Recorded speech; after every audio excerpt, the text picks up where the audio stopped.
Oke, Mams, banyak yang bertanya pada saya, apa sih diet itu? Boleh nggak sih diet itu dikerjakan selama hamil? Diet bagaimana sih yang bagus selama hamil? Apakah tidak makan atau makan makanan tertentu? Kalau Mams mau tahu, jangan lupa saksikan video berikut ini.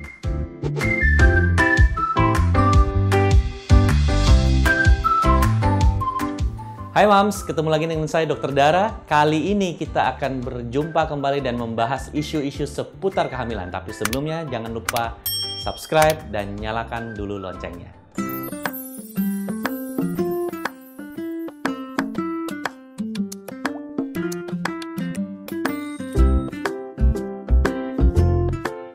Jadi ada hal sebelum memulai obrolan ini, saya harus menekankan. Orang awam banyak berpikir diet atau diet bahasa Indonesianya itu adalah tidak makan.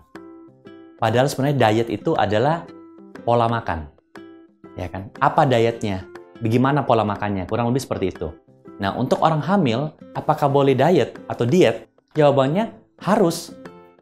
Kenapa harus? Karena orang hamil bisa saja terjadi perubahan-perubahan metabolisme di badannya. Contohnya, dia suka banget nih makan yang manis-manis. Ya kan? Pas hamil nih kayaknya harus, saya tuh craving atau pengen sesuatu yang manis terus dok. Martabak manis, coklat, apalah cheesecake, semua yang manis-manis gitu loh. Es krim. Apa bahayanya kalau dia makan manis berlebihan? Lama-lama dia bisa saja menjadi kencing manis atau diabetes di dalam kehamilan. Walaupun sebelumnya dia nggak ada punya riwayat diabetes dalam keluarganya sekalipun juga. Makanya itulah pentingnya mengatur pola diet.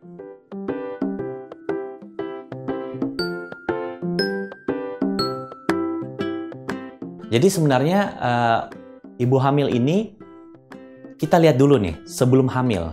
Jadi sebelum hamil ini kita harus tahu dulu nih pasien kita, indeks massa tubuhnya. Itu ada rumusnya tuh, pengukuran IMT atau indeks massa tubuh.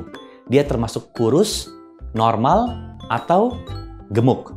Gemuk pun ada istilahnya, lebih gemuk lagi tuh istilahnya obesitas. Ada juga tuh orang yang hamil seperti itu, walaupun kadang-kadang orang yang obes agak sedikit susah hamil ya.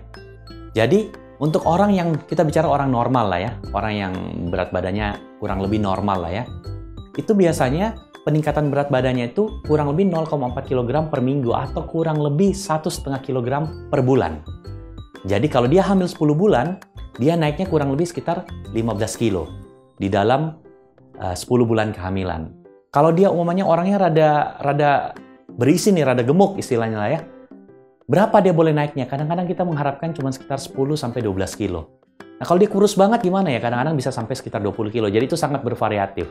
Jadi buat moms yang mungkin dinilai sama dokter berat badannya agak berlebihan, biasanya disarankan untuk melakukan pola diet yang lebih sehat. Kalau saya biasanya menyarankan satu, kurangin dulu yang manis-manis. Manis-manis itu bukan berarti dalam artian karbohidrat dalam bentuk nasi gitu ya, tetapi cemilan. Cemilan itu yang sebenarnya paling beresiko ya. Kayak malam-malam nih kan, ini cerita dari pasien-pasien saya. Dia pengen makan coklat, pengen ice cream, pengen martabak manis. Nah itu dulu di-cut. Boleh lah barangkali mungkin diatur seminggu 2 kali, hari Rabu sama hari Minggu. Tapi jangan tiap hari. Selain gula, kita juga biasanya menekankan mengurangi sedikit kadar garam. Karena garam di dalam badan seseorang, terutama orang hamil, itu dapat membuat retensi cairan. Jadi badannya dia itu kayak cabi gitu loh, kayak ada istilahnya orang bilang gemuk air gitu ya. Jadi gemuk tapi lembek. Kalau lemak kan keras gitu ya. Tanda yang paling gampang kadang-kadang di kakinya juga tuh. Kalau kita tekan punggung kakinya, itu piting udem namanya. Nanti dia masuk ke dalam, terus dia keluar lagi pelan-pelan. Kalau kita tekan seperti itu karena cairan berkumpul di bawah kulitnya. Nah itu semua kan akan membuat beban badannya secara keseluruhan bertambah. Jadi biasanya kurangin itu aja dulu. Kalau lebih kompleks, contohnya moms ini memang punya berat badan yang berlebihan lah ya, atau bisa kita katakan agak sedikit obesitas. Kadang-kadang kita harus konsulkan ke rekan-rekan spesialis dokter gizi klinik. Karena pengaturan makannya itu tidak bisa sesederhana yang seperti tadi saya sebutkan.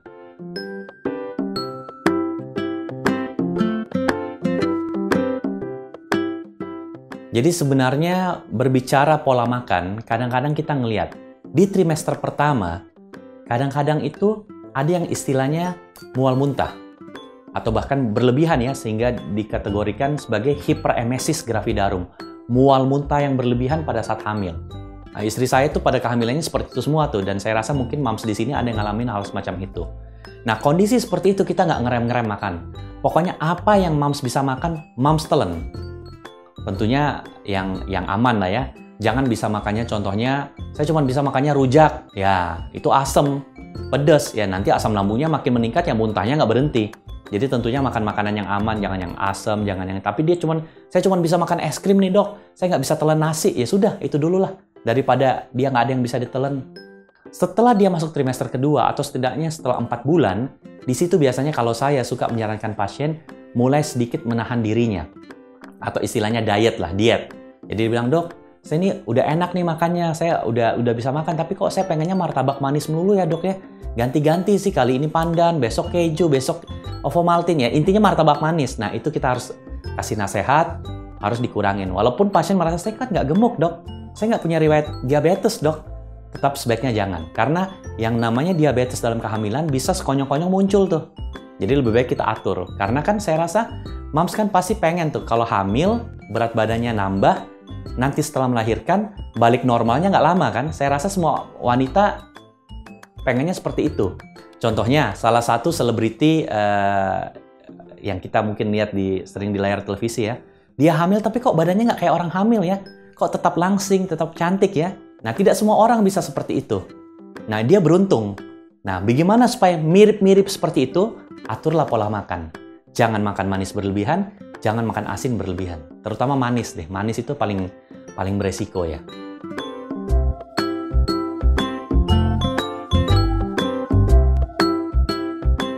Jadi, jika moms kelebihan berat badan akibat pada saat hamil, resiko-resiko yang harus diwaspadai pertama adalah resiko terjadinya DMG, diabetes mellitus gestasional, atau bahasa Indonesianya kencing manis dalam kehamilan. Apa sih bahayanya kencing manis dalam kehamilan? Selain moms bisa ada terganggu badannya, kesehatannya, yang paling ditakutkan bisa saja terjadi kematian janin di dalam rahim. Jadi diabetes mellitus dalam kehamilan itu yang paling kita takutkan. Terlepas daripada itu, kalau moms berat badannya berlebihan banget, nanti untuk posisi melahirkan pada saat waktunya melahirkan, itu kan posisi kayak setengah duduk ya, kayak posisi istilahnya ngangkang gitu ya, itu setengah mati banget. Setengah mati banget. Moms nanti jadi sesak dan segala macam. Makanya penting sekali kita mengatur pola makan agar peningkatan berat badannya itu kalau bisa teratur atau kurang lebih sekitar 1,5 kilo per bulan. Sehingga moms ketika nanti sudah hamil besar, udah hamil tua, berat badannya bisa naik sekitar 15 kilo atau setinggi-tingginya 18 kilo. Itu yang ideal. Oke moms, gimana dengan video yang barusan dilihat? Apakah berguna? Jika memang suka, jangan lupa like, komen, dan share videonya.